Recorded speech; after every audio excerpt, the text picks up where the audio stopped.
죽음의 순간, 임사체험에 대한 연구와 철학적 입장. 임사체험은 Near Death Exploration의 앞자로서 NDE라고 한다. 임사체험은 이학적 기준으로 죽음에 이르렀던 사람들이 다시 태어난 이후 특수한 체험을 기억하는 것을 말한다. 임사체험의 기록은 중세까지 올라가지만 오늘날에 와서야 활발하게 논의가 진행되고 있다. 그 이유는 의학기술의 발달이다. 기술이 발전으로 완벽하게 정지한 심장 박동이나 호흡을 다시 진행시킬 수 있게 되었기 때문에 그만큼 임사체험자들의 기록이 양적으로 증가한 측면이 있다. 임사체험의 연구는 미국에서 가장 활발하며 영국, 인도, 일본에서도 현재 연구가 진행되고 있다. 이러한 연구에 선구적인 역할을 한 인물들로서는 레이먼드 무디나 제프리 롱 등이 있다. 임사체험 연구에 대한 지금까지의 결과들을 일반화하면 임사체험의 과정에서 몇 가지 공통된 패턴들이 발견된다. 구체적으로는 몸 밖에서 자신을 보는 체외 이탈의 경험, 빛의 터널을 통과하는 체험, 평온함의 느낌, 지각이 확대, 귀에 거슬리는 윙윙거리는 소리, 죽은 지인과의 만남, 인생의 회고, 경계 지점에서의 회귀 등이다. 이러한 체험은 문화, 지역, 인종, 종교와는 무관하게 보편적인 구조를 갖는 것이 특징인데 특히 문화적 교육이 부재한 아동들의 임사체험의 경우에도 성인이 체험과 대체로 유사한 패턴이 발견된다는 점이 주목할 만하다. 다만 체험의 단계가 성인에 비해 단순하다는 면에서 차이가 있다. 특이한 것은 임사체험자들의 경우 공통적으로 기존에 갖고 있던 종교적 신앙과 임사체험을 연결하지 않는다는 것이다. 그들은 자신이 기존에 갖고 있던 특정 종교의 입장을 떠나 보편적인 종교적 관심이 확대되었다고 보고하고 있다. 그리고 체험 후에 일반적으로 일상생활에서의 변화도 발견되고 있는데 주변 환경과 사람들에 대한 관심과 배려가 증가했고 지식에 대한 욕구가 늘어났으며 죽음에 대한 공포가 극복되었다고 한다. 임사체험의 연구는 주관적 체험에 대한 연구인 까닭에 객관적인 데이터를 확보하기 어렵고 체험자 인터뷰를 중심으로 질적 연구를 수행할 수밖에 없다. 따라서 무수히 많은 데이터가 축적된다고 해도 직접적인 증거를 제시하는 것에는 분명한 한계가 존재한다. 이러한 임사체험의 근거 중에서 가장 상세한 의학적 기록이 남은 사례는 1998년 미국의 팸 레이놀즈의 사례다. 가수 겸 작곡자였던 그녀는 당시 34세였는데 뇌 심층부에 문제가 생겼다. 담당 의사는 환자의 체온을 15도까지 낮추고 뇌의 혈류를 모두 제거한 상태에서 수술을 진행하기로 했다. 이 수술은 당시 임사체험에 대해 논쟁 중이었 많은 의학계 종사자와 과학자의 관심을 끌었다. 뇌의 혈류가 모두 제거된 상태에서 수술을 진행하는 것이므로 만약 그녀가 임사체험을 한다면 그것은 임사체험이 뇌의 죽음 이후에 겪게 되는 경험이라는 증거가 될 것이기 때문이다. 실제 수술이 진행되었고 그녀의 뇌파가 1시간가량 정지해 있음이 확인되었다. 그런데 수술 후 팸 레이놀즈는 자신이 임사체험을 했음을 주장했고 수술 과정을 지켜보았다고 밝혔다. 그에 대한 근거로 그녀는 당시 수술 과정과 의사들의 대화, 수술 장비들의 형태를 정확하게 묘사했다. 이에 대해서는 아직도 다양한 분야의 사람들이 논쟁을 계속하고 있다. 다만 수술 기록에 의하면 레이놀즈의 눈에는 건조를 막기 위해 테이프를 껴져 있었고 귀에는 청각을 보호하기 위해 특수한 효과음을 내는 이어폰이 꽂혀 있었기 때문에 수술 중 각성으로 인한 수술 장면 기억은 불가능한 것으로 평가되고 있다. 임사체험에 대한 연구만큼 비판도 활발히 전개되고 있는데 대표적인 것은 다양한 측면에서 전개되고 있는 뇌 이상설이다. 뇌 이상설은 죽음이 임박한 당시 신체적 변화가 뇌에 비일상적인 영향을 주어 환각으로서의 경험을 일으킨다는 설명이다. 세부적으로는 호르몬설과 산소 결핍설이 대표적이다. 우선 호르몬설은 죽음이 임박했을 때 진통작용을 하는 엔도르핀이 과다 분비가 환각의 원인이라는 설명이다. 전형적인 인사체험의 경험 중 느끼는 평온함과 안락함의 경험이 이에 대한 근거로 제시된다. 다음으로 산소 결핍설은 심장 박동이 정지로 인한 뇌 안의 산소 부족이 환각의 원인이 된다는 설명이다. 산소 농도의 저하는 시각 뉴런이 활동을 증가시켜 빛을 보는 듯한 경험을 일으킬 수 있다는 것이 주요 내용이다. 이와 비슷하게 혈류 중 이산화탄소의 농도가 높아져 환상을 보는 것이라는 설명도 있다. 이 밖에도 임사체험을 수면의 단계와 연결하는 설명이다. 축두엽의 이상과 연결하는 설명 등 뇌 활동의 일부로 설명하려는 다양한 시도가 진행되고 있다. 임사체험에 대한 논쟁이 다양한 측면에서 이루어지고 있는데 이에 대한 기본적인 철학적 입장은 둘로 나눠진다. 그것은 물질과 독립해서 존재하는 정신이나 영혼이 있으냐 없으냐다. 당신은 어떻게 생각하는가? 영혼, 의식, 마음 등 정신적인 그 무엇이 물질로서의 뇌와 독립해서 존재할 수 있다고 생각하는가? 어떤 사람들은 충분히 그럴 수 있다고 생각한다. 물질 세계에 존재하는 신체와 뇌는 원인과 결과에 의한 인과법칙에 종속되어 있지만 우리의 정신과 영혼은 인과법칙을 벗어나서 자유롭게 존재할 수 있다는 것이다. 이것은 TV 수상기로 비유해 볼 수 있다. 뇌와 신체는 TV이고 정신은 전파처럼 존재한다는 것이다. TV와 전파가 각각 다른 방식으로 존재하는 독립된 실체인 것처럼 뇌와 정신도 독립된 두 실체다.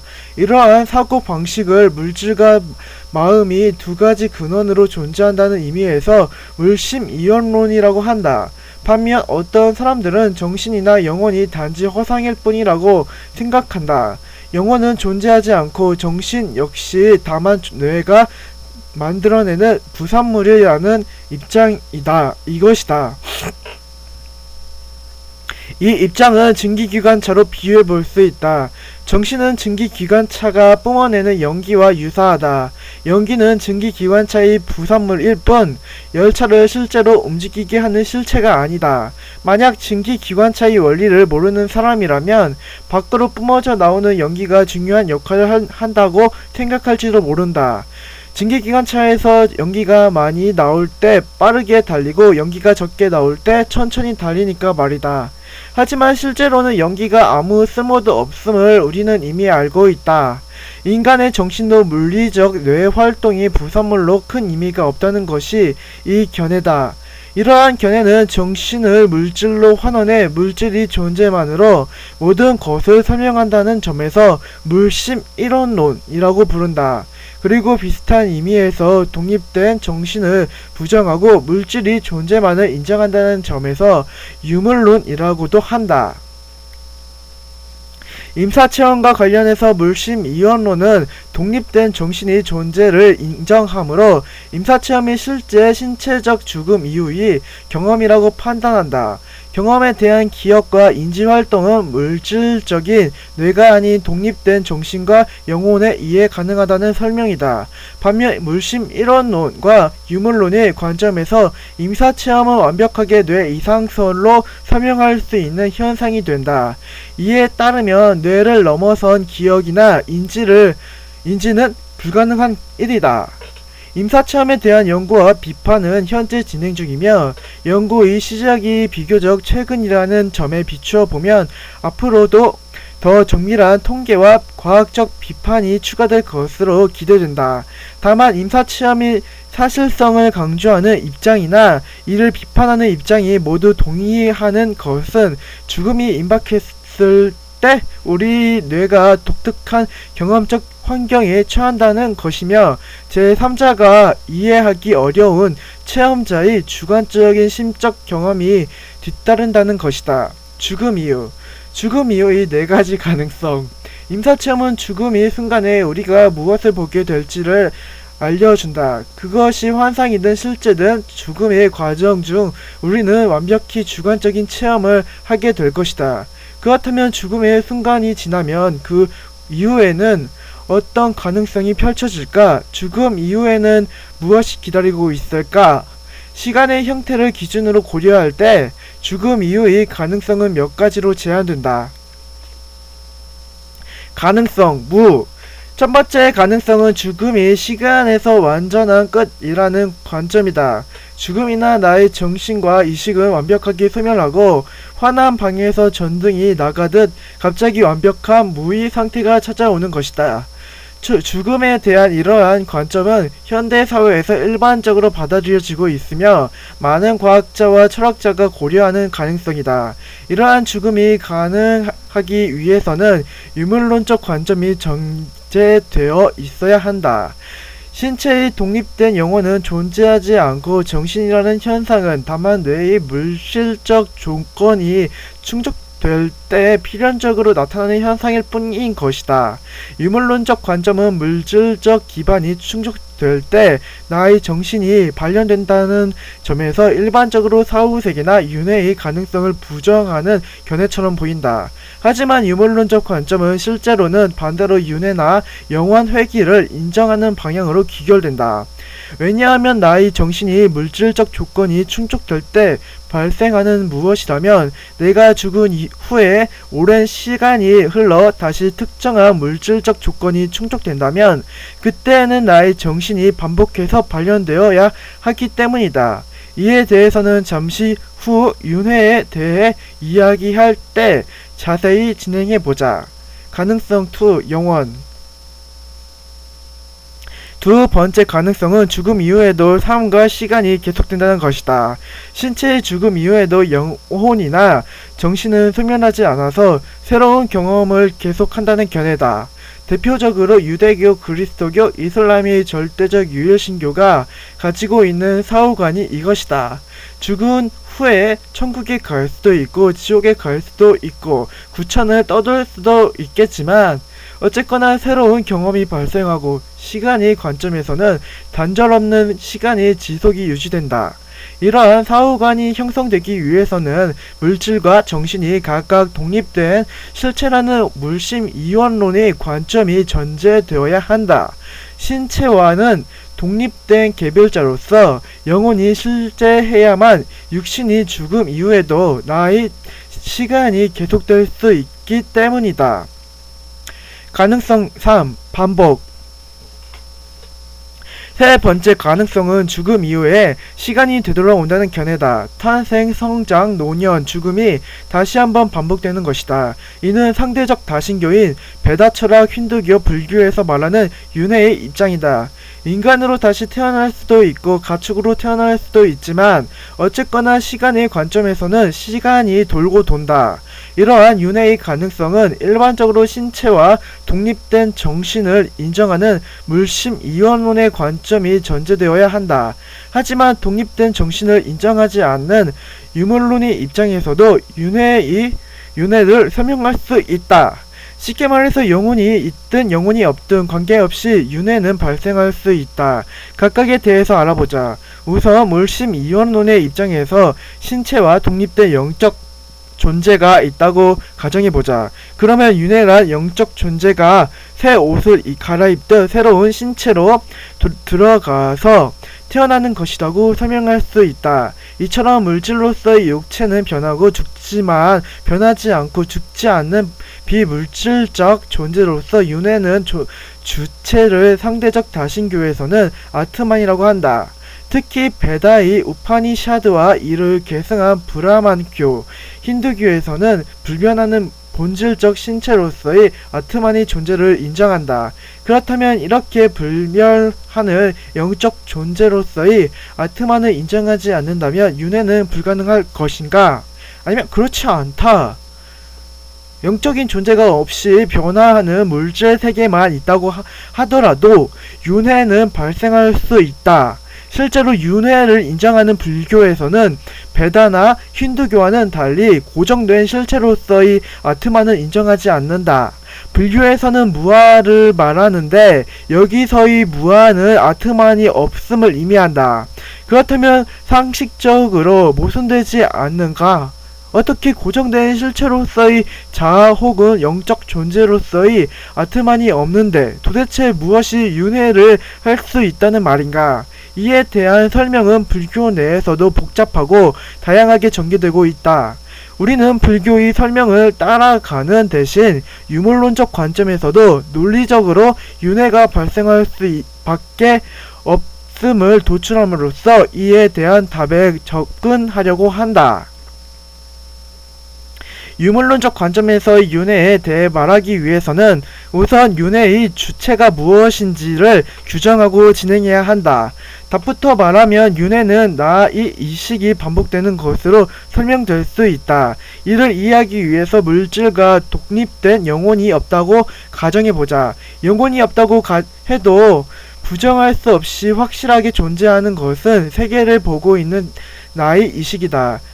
내가 세계를 보는 구심점으로서 이식적 존재라는 것은 나에게 있어 매 순간 확인할 수 있는 가장 확실한 진리다. 엄밀히 말하면 타인에게도 나처럼 이식이 있는지는 확실하지 않다. 타인에게도 이식이 있다고 생각하는 것은 타인이 행동을 통한 추측일 뿐 내가 직접 타인이 이식 세계를 들여보고 확인한 것은 아니다. 내가 나의 이식을 경험하는 것처럼 명백한 근거가 있는 엄밀한 판단이 아닌 것이다. 내가 확인할 수 있는 건 지금 경험하고 있는 나의 이식뿐이다. 이식에 대한 문제는 너무나 중요해서 세상의 진리를 찾아 헤매는 구도자라면 반드시 관심이 갖고 이해해야 할 내용이지만 여기서 단순하게 이게 정리하고 넘어가려고 한다. 단순하게 정리하고 넘어가려고 하는데 이식에 대한 조금 더 자세한 설명은 잠시 후 이식 부분에서 진행할 것이다.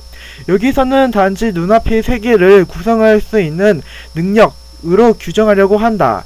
예를 들어 유리컵은 세계를 구성할 능력을 갖지 않는다. 유리컵은 이식적 존재의 세계에 놓여 있을 뿐 자신이 독자적인 세계를 갖지 못한다. 사물이 아닌 타인은 독자적인 이식적 세계를 갖고 있을 것으로 추측되지만 엄밀한 의미에서 확실하지는 않다. 확실한 건 내가 이식적 존재라는 것이다. 나는 독자적인 세계를 구성할 능력을 갖고 있다. 그렇다면 나의 이식적 능력은 어디에서 기원하는가? 영혼이 있다고 믿는 사람은 나의 영혼에서 기원했다고 쉽게 설명할 것이다. 반면 영혼을 인정하지 않은 유물론자들은 물질적인 뇌에서 발현된 현상이라고 설명해야 한다. 물질들이 모이고 흩어지기를 반복하다가 우연하게 지금 나의 뇌 구조를 형성하게 되었고 이에 따라 나의 이식 능력이 발현된 것이다.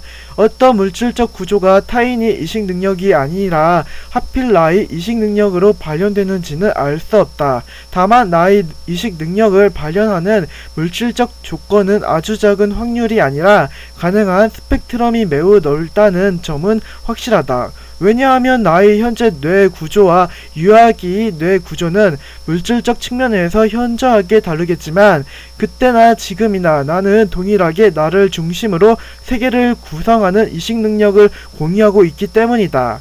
기억이나 정체성이라는 이식적 능력에서는 차이가 크겠지만 이식적 세계를 만들어내는 능력은 유아기 때나 지금이나 정확하게 동일하다.